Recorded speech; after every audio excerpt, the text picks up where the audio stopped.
Greetings and welcome to this YouTube channel named A Temple of Thoughts.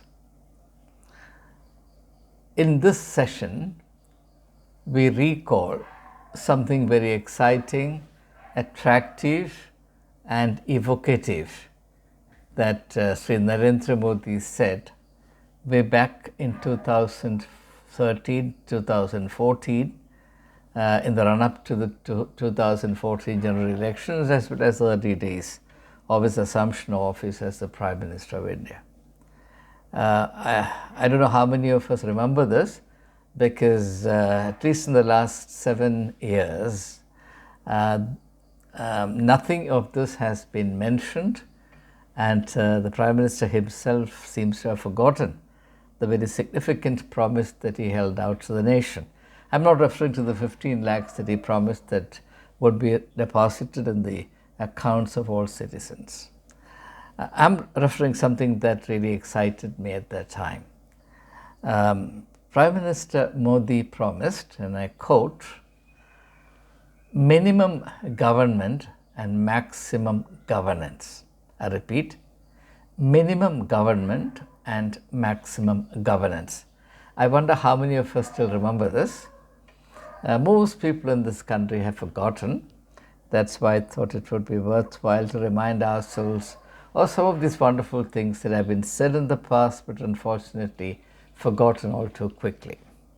Now, let's get an idea of this. Why did this excite me? It excited me because this is the ideal.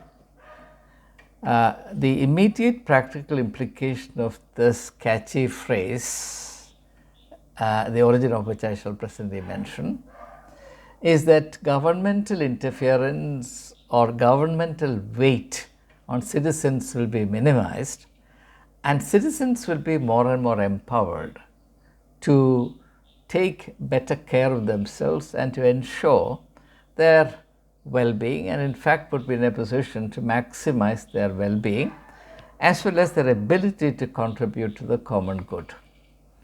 Now, I said a short while ago that I'll reveal the source of this very catchy phrase.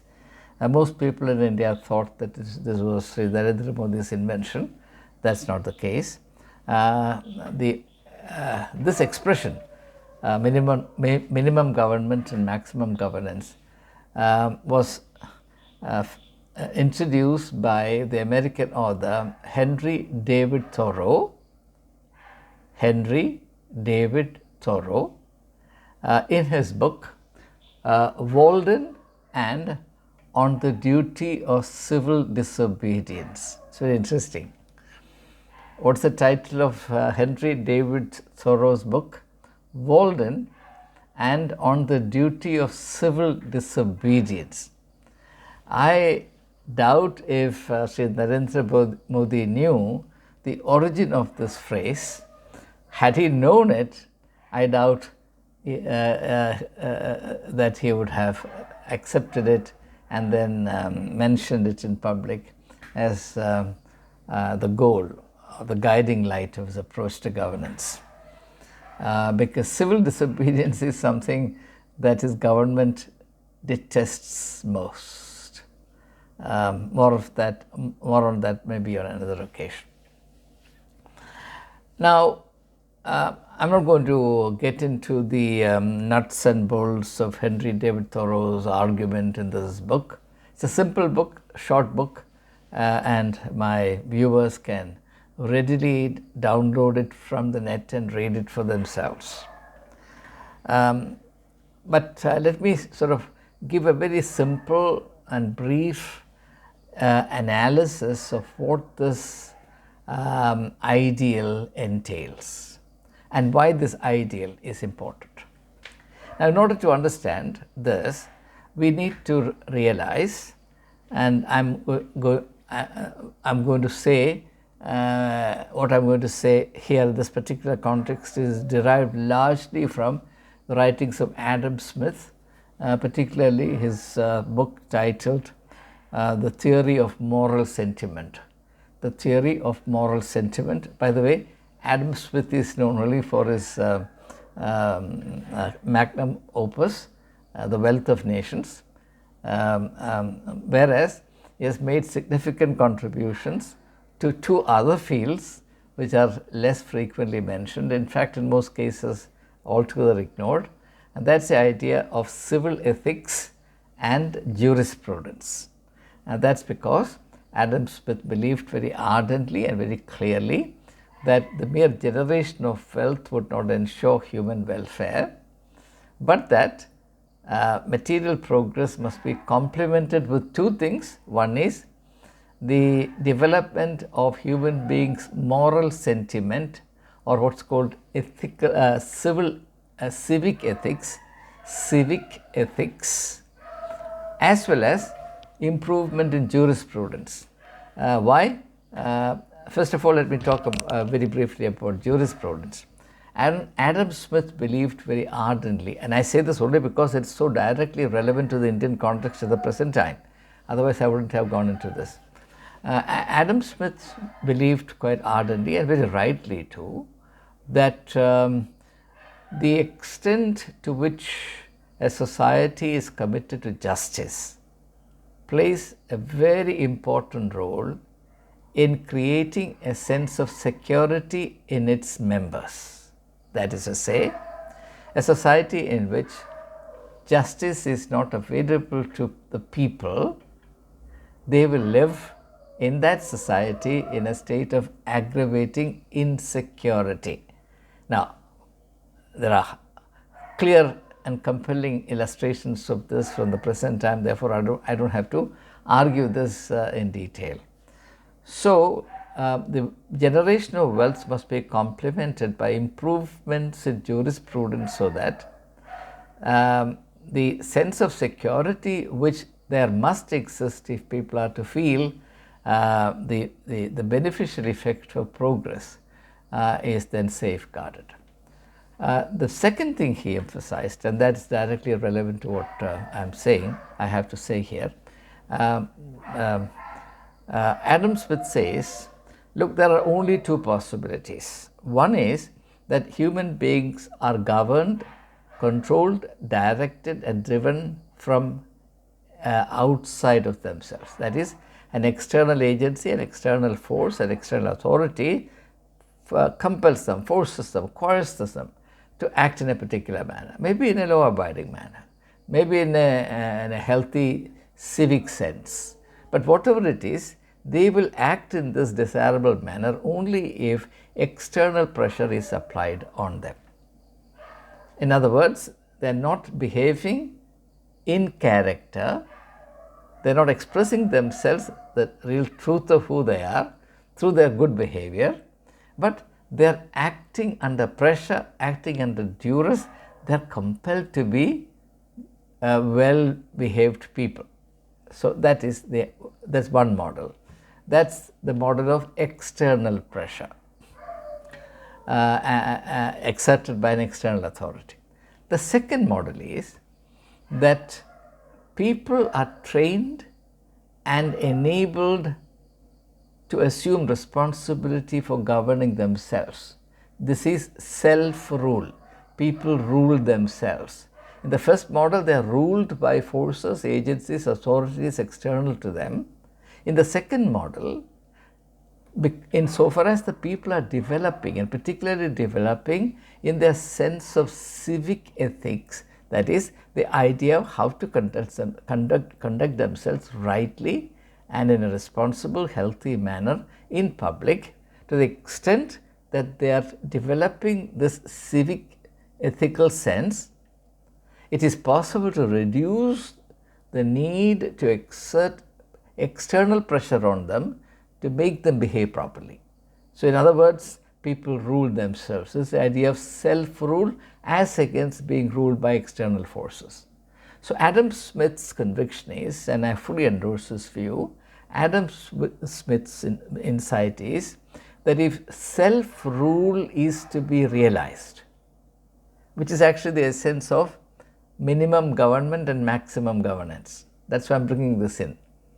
Adam Smith's very, very relevant and truthful insight is that if this goal of increasing self-rule is to be realized, there must be also corresponding development in the civic ethics of the people, so that they, without having to be forced by external agencies, on their own voluntarily rule themselves in the sense that they conduct themselves. Now, for example, if in a society members are not willing to respect each other's rights, then the law enforcing agency must come in, the justice delivery system must be overburdened, so on and so forth. But if in a society people are willing to respect each other's rights, then the extent to which reliance has to be placed on law enforcing agencies, justice delivery systems, etc., can be minimized. So there is decreasing government and increasing governance. That's the idea, at least that's the idea that Henry David Thoreau had. And that was the slogan that the Prime Minister held out way back in 2013-2014, which has been completely forgotten. Now, my purpose in reviving our memories about this very exciting promise made at that time, together with several other promises which too have been forgotten. For after all, as Lenin said, promises are like pie crust. Pie, P-I-E, pie crust, the crust of the pie, and they're meant to be broken. Like pie crust has to be broken in order to eat the pie, promises are meant to be broken. So, Lenin's memorable words, promises like pie crust are meant to be broken, and many of the promises, in fact all of the promises that Shri Narendra Modi has made have been broken, and among them of course this is promise of minimum government and maximum governance. Now the question is, I'm not blaming him. I tell you what I'm trying to do now is, I'm going to explain the rationale, the logic as to why this has happened. The goal of minimizing government and maximizing governance could have been achieved if sufficient investment has been made in developing the people by way of educating them, by way of raising awareness, civic awareness among them, by way of propagating citizenship education, which can be done without the formal system. In fact, I ran a course while I was principal of St. Stephen's College, and the name of that course was Citizenship and Cultural Enrichment. It was open to all citizens of Delhi, and the idea of course was to contribute to this goal of maximum governance and minimum government, which is possible, I sincerely believe, only if citizens are enlightened enough to behave in a responsible and healthy manner in the state, in the body politic. Okay. Now, what has happened since then is that this idea of good government, or the idea of minimum government or maximum governance, has not only been forgotten, on the other hand, something dangerous and unhealthy has been either unleashed or has unleashed itself. And I am of course here referring to the lynch mob, the cow vigilantes, the love jihad vigilantes, and the anti, what is that, I forget a particular word I'm looking for, 14th of February, Valentine's Day. Valentine's Day, you have people going around looking for young male, female friends to bash them up because it's a terrible sin to fall in love, or to be seen to be too close to each other in public. The moral police the self-appointed moral police that suddenly became empowered in this period of time. So, in my opinion, this is a mockery of the idea of maximum governance, because maximum governance can mean two things. One is that the governmental coercion, compulsion, interference in the life of citizens is minimized, governmental control is minimized, governmental rule is minimized in the wake of the improvement of self-rule. But what happens when there is no improvement in self-rule in the sense in which I have already explained? what happens is the result is anarchy. So what the government, which is otherwise duty bound to maintain law and order, looks the other way when certain self-styled people suddenly emerge, taking the law into their hands under this pretext or that, to protect the cow or whatever, or to protect Hindu women or girls from the predations of Muslim, allegedly Muslim men, so on and so forth.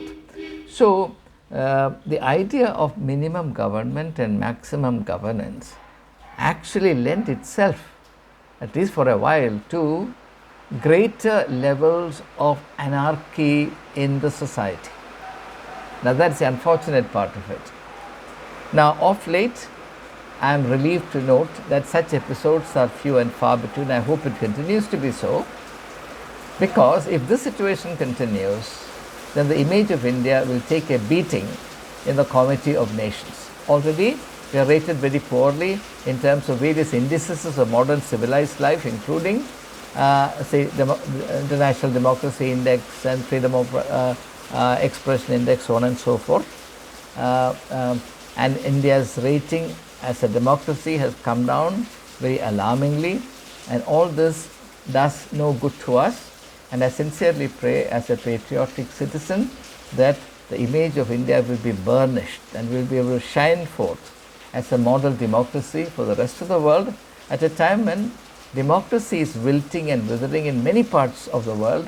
I believe that the duty or the responsibility on India as the foremost and the largest living democracy of the world increases several fold, and that in the days ahead we will be as a nation able to rise up to this grand global responsibility that time has cast upon us. So I thought I would offer these thoughts in relation to the very splendid and evocative promise that the Prime Minister made of minimum government and maximum governance. Unfortunately, this has not happened yet, but there is no reason why it should not happen. I am an optimist. So I am actually making a reference to it merely to kindle our public memories that this was promised, and that it's high time the promise is redeemed. And I close this reflection on the hope, the sanguine hope, that my expectations, my optimism will be redeemed, because after all, one of the memorable speeches that the Prime Minister has made, Sri Narendra Modi has made, and that speech was made in a college very close to the college where I was principal, that is Sri Ram College of Commerce. That's where for the first time he introduced his very famous illustration, and the question related to that, namely, is the glass half full or half empty? So he said that the optimist would say that the glass is half full, the cynic will say that the glass is half empty. So, Mr. Prime Minister, I would like to stand with you and say that the glass of India is not only half full, but fully full, and that you will do all that you can to ensure that our national optimism is well founded. We have everything going for us. In fact, I want to congratulate you on the splendid work accomplished under the auspices of the G20 and the remarkable statesmanship leadership that you provided. But this global glossy image that we have gathered can also be now translated into a domestic reality, and that is when India will carry great credibility in public. Otherwise, something that the Western culture is very aware of, something that in India we often do not talk about. In the Western culture, people are aware of the fact that right-wing governments invest heavily on putting up very impressive public events in order to fan up jingoism and false pride. This is quite well known in the intellectual circles of the West. Therefore, if the developed nations of the world perceive that between the glossy image of India in public, which is today quite shining, India is really shining for the first time internationally, and I am very happy about it. But if that shining India image abroad is undercut by the dissonance, an image of dissonance, India is a primitive, crude country where human rights are not respected, where lumpen elements run amok, where minorities are oppressed, so on and so forth, whatever it be, minorities, Dalits, etc., then what will happen is that this aspect of our national domestic reality will serve as a point of dissonance, disturbance, and will undermine the very commendable public image or global image of India that the Prime Minister and his team has so efficiently crafted and consolidated. And as I said, I am quite appreciative of it, and I wish the Prime Minister and his team far greater success in the days ahead. So once again, dear Prime Minister, we have not forgotten your promise of minimum government and maximum governance. Rather, I have to tell you that what has happened since then, everything that has happened since then, gives us a sentiment or a feeling to the contrary. Government has become heavier and harder. Governance has taken governance has been shifted to the side burner. Now this promise has to be redeemed, and I tell you that history will commend you if you will redeem the promise that you made. I wish you all the very best in this, and I pray for the greatness and glory of my country. Jai Hind.